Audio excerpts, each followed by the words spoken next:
So the first question is, describe to me the worst shift you've ever had as a nurse. What made it so bad, and how did you get through it? So if the nurse is unable to describe how they creatively overcame obstacles, or if a bad day for them was when patients were crashing, maybe rapid response is not the right fit because that's all you do all day is manage crashing patients. The second question is, what makes for a good day for you as a nurse? Like when you go home and say, that was a good day. If the answer is something along the lines of, when I get all my charting done and all my meds passed on time and I have an easy team, well, that is not ever going to be any shift you'll ever have as a rapid response nurse. Every day is going to be the opposite of that, actually. So maybe rapid response nursing, as sexy as it may seem, is not what will truly make you feel fulfilled and enjoy your work environment. But when nurses tell me about times that they led their team well, or when they made an impact in some way or another, or they solved a problem or saved a life, or were proud of themselves for advocating, that sounds more like someone who would enjoy rapid response.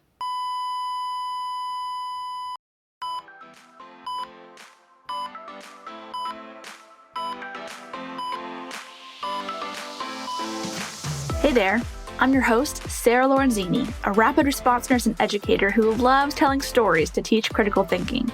This podcast is for nurses who want the knowledge, skills, and confidence to respond to any emergency. With almost 20 years of experience in the ER and critical care nursing, and a master's degree in nursing education, I have a lot of stories to share, and I love to nerd out and break down the pathophysiology, pharmacology, and nurses' role in emergencies. Stories bring learning to life. It is way easier to learn from and remember the stories that my colleagues and mentors have told me than anything I've read in a textbook. And that is why I made this podcast. Every episode is packed full of exactly what you need to know to handle whatever crisis that could arise on your shift. It's one thing to get the right answer on the test, but knowing how to detect when your patient is declining and what to do when your patient is crashing is what will make or break your day and might just save your patient's life. So here's the question that I get all the time in my DMs. Sarah, I want to be a rapid response nurse. What can I do to set myself up to become a rapid response nurse one day? I'd love to answer this question, but first, let me make sure you understand what exactly rapid response nursing entails. So to start, any of you who listen to my podcast or follow me on Instagram, you know that I think being a rapid response nurse is just the best job ever. I mean, I absolutely love it. The upside is it's a great mix of ER nursing and ICU nursing and nursing education, which are literally my three favorite things, all mixed into one job. You get to be there to rescue and turn things around for patients, get the opportunity to come alongside your fellow nurses and facilitate a smooth resuscitation. I mean, it is awesome. But to be clear, it is not all slinging epinephrine and doing CPR. Like, there's a lot more that goes into this role besides just like the high energy, high impact that you imagine in the role. So let's talk about some of the things that I do that you don't think about when you think about rapid response nursing. So one thing is we do proactive rounding. Like, we try to prevent emergencies before they ever even happen. So we will look at charts and go talk with nurses on the floor and go check on patients before they're ever decompensating to try to get interventions going early on. So that is not the fastest pace, but I really do enjoy that aspect of the role. We do a lot of education. We round with the crash cart. We do mock drills. We teach classes. We debrief after the code. We take time to provide education at the bedside to level up our nursing colleagues so everyone feels empowered to help handle emergencies together.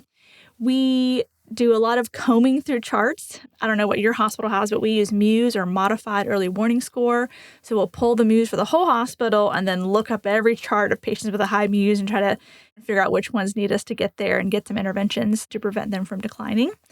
We do lots of transports, like lots of running around with beds and sick patients. So you know how much you hate going to CAT scan with your patient and loading up a critical care patient and all of their drips and going all the way to CT. We do that all the time. So lots of trips. We start a lot of IVs. So, I mean, every day is different, but it's not all just like rapid response, go blue, rapid response. There's a lot of other things that we do in between. So I've been asked a lot, what's a typical day of a rapid response nurse? And the answer is there is no typical day. It's a combination of responding to rapid response calls or medical emergencies. We'll go to stroke alerts or STEMI alerts, which is a heart attack. We'll go to mass transfusion protocol alerts. We go to emergencies on the first floor, in the front lobby, in the cafeteria. We help with visitors who are having emergencies. We help with patients having emergencies. We help out in the ER and the ICU when census is high or when acuity is high. I mean, it's just all over the place. Some days feel very slow because there's a lot of proactive stuff. And some days are so busy responding to emergencies, there's no time for the proactive stuff. So it's very unpredictable, which leads me to my next point. How is working rapid response different than whenever I worked in the ER or whenever I worked in the cardiac ICU? I think the biggest difference is it's so unpredictable. Every day doesn't have the same flow that you would have if you worked in the other departments. Now, granted, ER doesn't really have much flow, but there is some predictability of like, okay, patient comes in, line, lab, EKG, imaging, diagnosis, next, right? But it doesn't quite flow the same way with rapid response nursing. The other thing is the team dynamic is a little bit different than whenever you have a home unit. When you work in your department, you get to know all of your coworkers. Those are like your people, you're friends with, all that crew. You have the camaraderie of like, we are in the trenches of the ER. We are in the trenches of the ICU together. And as a rapid response nurse, we don't belong to any particular unit. So our home unit is the entire hospital. So you kind of learn to become friends with and be able to collaborate with everyone. There's a very inconsistent team. So like whenever I show up to an emergency, I don't know who's going to be there. I can't know the entire hospital, right? So I never know what the experience level is, who are my resources, who's the strong nurse on the floor, who's a brand new out of school. There's just so much unpredictability as to who's going to be there to help me when this patient's crashing. The other thing is you just have to be on the entire shift. There's no, once I get caught up with charting, then I can go socialize, or once I get on my meds pass and I can sit down and go chart. I never know when I'm going to get to chart, when I'm going to get to, have a lunch. Like there's just no planning of anything when it comes to rapid response. And with that being said, you're in this constant state of hypervigilance where you just always have to be like ready to jump up and run, right? I think the closest thing that I can relate it to is if you've ever been driving and you see like law enforcement or cop lights go off, even if the cop's not pulling you over, just something about seeing the lights, like, at least for me, I feel that, oh my gosh, what's going on? Am I getting pulled over? The same thing happens for me whenever the operator picks up the phone to make an announcement. Like that click, whenever they go to start talking, I instantly like, there's an emergency. They could say, Joe, please call the operator. But I've already kicked into that gear where my sympathetic nervous system is dumping hormones and I'm ready to rush to action. So you're kind of in that state, ready to jump in, ready to run, ready to respond to an emergency at all times. So that feels different, like how you manage yourself, both before and after work, to handle being in that hypervigilance for so long. All shift long, you are dealing with crisis. Every single day, every single shift is just crisis after crisis, both from the patients and the families who are very scared, but also from the bedside nurses.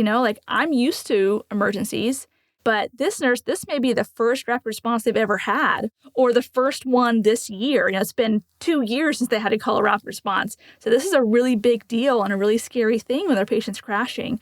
And so you're just constantly sharing space with high amounts of stress and fear and anxiety. And so learning how to manage yourself amongst that is definitely a learning curve as a rapid response nurse. You have to be very self-motivated. So when I worked in the ER and the ICU, there's med orders coming in. I know I have certain tasks that I have to complete. As a rapid response nurse, I guess I could just sit on my butt and wait for emergencies to happen and respond to them. But instead, me and everyone on my team are very self-motivated to go out there and find the patients and catch them and intervene before they decline. So being committed to doing rounding and pulling the muse and trying to prevent emergencies. And then the final thing that's different is learning to tap into your leadership skills in a different way. Whenever I worked ER or ICU, There's certain things that I'm really good at. And so when a patient crashed, I would jump in and do that task. Like I'm really good at IVs, I'll get the IV. I'm really fast at drawing up meds, I'll do medications. Or whatever the thing is that I know that I can do very well, I'll do that one task. But as a rapid response nurse, if I just jump in and do the one task, it's a disservice to the patient because my expertise is managing the entire emergency. So sometimes I'm not even taking on, say, one of the roles in a code, documentation, airway, compressions, meds, whatever the roles are. Sometimes I'm just at the foot of the bed, kind of overseeing and orchestrating everything, making sure that all the roles are filled. And so that is a little bit of a shift too. If you're used to just jumping in and doing your thing that you're good at, now your thing you're good at as a rapid response nurse is delegating and overseeing and facilitating, not necessarily like showing off your cool CPR skills. So that being said, I also want to mention that not all amazing ER and ICU nurses make amazing rapid response nurses. There is a little different skill set or just a little shift to do really well in the role. So I know some ICU nurses that are stellar. Like I would want them to take care of my grandma because they are so thorough and so detail-oriented and so methodical. They don't miss anything. Sometimes the rapid response, that can be a little too rigid. You do have to be a little more flexible. Some ICU nurses, they really like the predictability and the control that they have in ICU, and you don't necessarily have that in the rapid response role. Another thing too, I know some great ICU nurses that have just the most amazing knowledge base. I mean, they have so much clinical skill and experience, and they just expect everyone to have the same, and that's not necessarily the case. And so if they come at the rapid response role with that condescending approach, that also is not good for patient outcomes because then people are afraid to call them whenever they need them. The other thing is some people just do better with the challenge of complexity more than the challenge of being fast or having speed. They're really good at titrating 17 drips and managing the continuous dialysis machine and the Impella, and they're really good at that complexity stuff. But they're not necessarily the fastest. They're just very methodical and get it done very well. But speed is also needed for the rapid response role. You have to be able to sometimes make decisions without all the data, without all the information, just kind of split second what this patient needs. So here's an example. When I worked in the ER as the educator, at the time, the process, if there was an emergency anywhere on the first floor, both the ER charge nurse and the ICU charge nurse would respond to it. And then if it was an inpatient, the ICU charge nurse took over. If it was an ER patient, say in radiology, or a visitor that has to become an ER patient, then the ER would take over the patient. So just depending on what it was. So I was in the ER, a rapid response went off in the front lobby, and the charge nurse was tied up with the patient. So I was like, oh, I'll go. I got it for you. So I run to the front lobby. The ICU charge nurse had beat me there. And it's a visitor, and he's sitting in the chair. And just my quick eyeball assessment, he does not look good. He's diaphoretic. He's working hard to breathe. He's a little bit dusky, like around his mouth and his fingers. He's breathing probably 50 times a minute, sweating. And the ICU charge nurse, who I respect a lot for her skill set, she's got years of experience. She's just taken her time to listen to his lung sounds and all the fields. And so I'm trying not to take over because she was the first responder, right? So I'm trying to be like, how can I help? But I'm just watching her, not saying a word, just doing her typical methodical thing of listening to lung sounds. And I was like, listen, I can't watch this any longer. I need to get this guy to a monitor. I need to get him to the ER so we can get interventions for him. I have nothing in the front lobby. So I just walked her. I was like, hey, sir, I'm from the ER.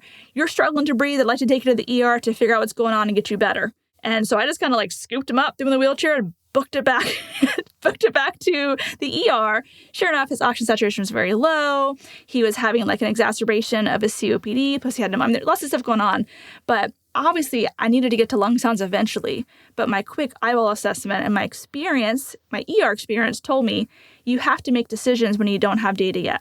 I don't have time to ask him about his whole medical history, or what he's here for, or what he's experiencing, or how long it's been going on. I see the guy breathing fast, sweating bullets. Let's go to the ER. So on the flip side, not all amazing ER nurses make great rapid response nurses. If you love the ER because of the adrenaline rush, there's not always adrenaline rushes in rapid response. A lot of what we do is, like I said, combing through charts and doing education and doing proactive interventions and documenting. Like, it's not all just like emergency, emergency, emergency. There is a lot of that, but it's not all of that.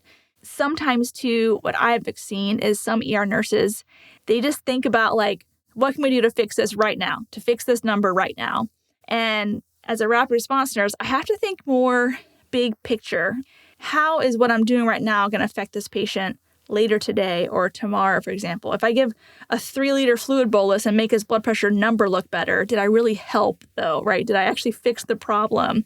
So thinking through like long term, looking back at his labs and looking back at his ejection fraction and thinking about all the pieces to make the best decision for this patient rather than just like, in this moment, what can I do to fix this right now?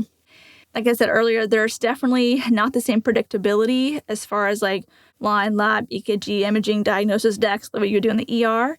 Sometimes I show rapid response and I don't need to get blood work. They just had AM labs 4 hours ago. That might suffice. And just like I said, thinking about longer term and also how what I'm doing is going to affect the entire hospital. What's this bed situation in the PCU and the ICU? And there's so many things that go into rapid response. I'm not just thinking about one department, but the whole facility. So what makes a good rapid response nurse? I think what makes a good rapid response nurse is not just that you are clinically an expert, but you also have to be resourceful and humble with that. Like, there are times when I show up, I don't know how to do this thing, or I don't know about this diagnosis, or I don't know about this process. So I'm willing to call the experts in that area. I don't know much about oncology. That's never been an area that I've worked in. So if I have a patient who's having a reaction to their chemo, I'm calling my buddies on the oncology floor to learn about what's the best way to handle this. So just being resourceful and humble enough to reach out and phone a friend if you need it. I think rapid response nurses need to be confident in their knowledge base and in how they approach the emergency. You want the patients and the family to trust you. So if you come in all mousy, they're going to be like, who is this? Who's the quiet nurse? No, you have to be somewhat vocal.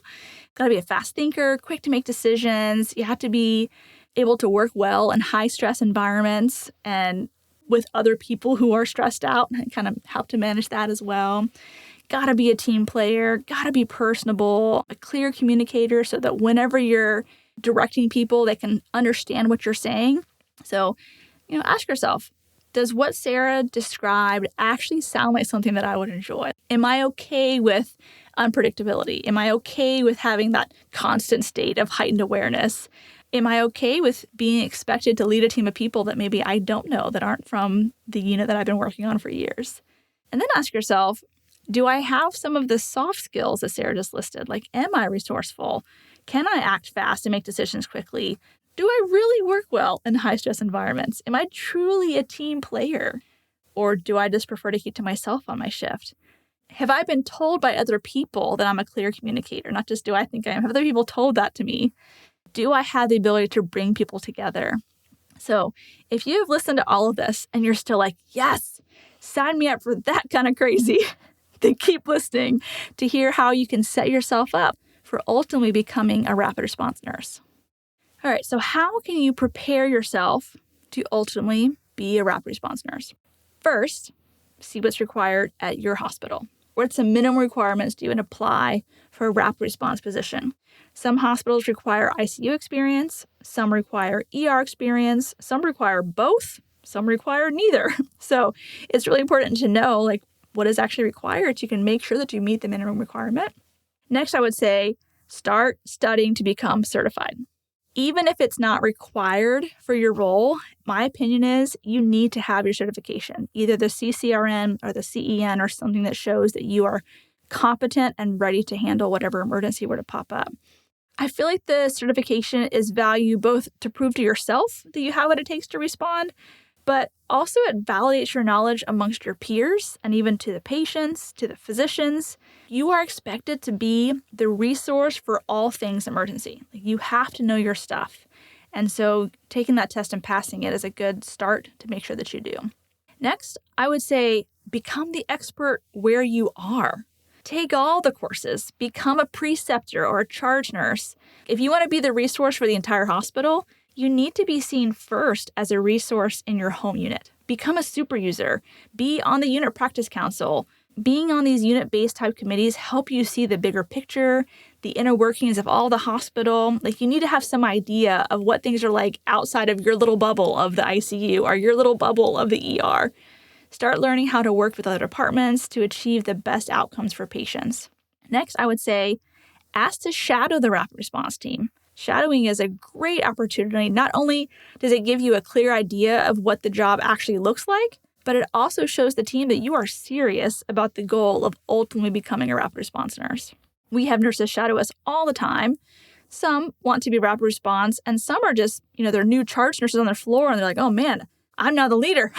I want to be confident handling emergencies. So they'll come shadow us for a day just to kind of build their skill set and comfort level with responding when the patient's crashing. And finally, when you listen to my podcast, try to put yourself in my shoes. Think about how you would handle the situation that I'm describing. Imagine how you would bring the team together. How would you explain what's happening to the patient? How would you advocate to the interdisciplinary team?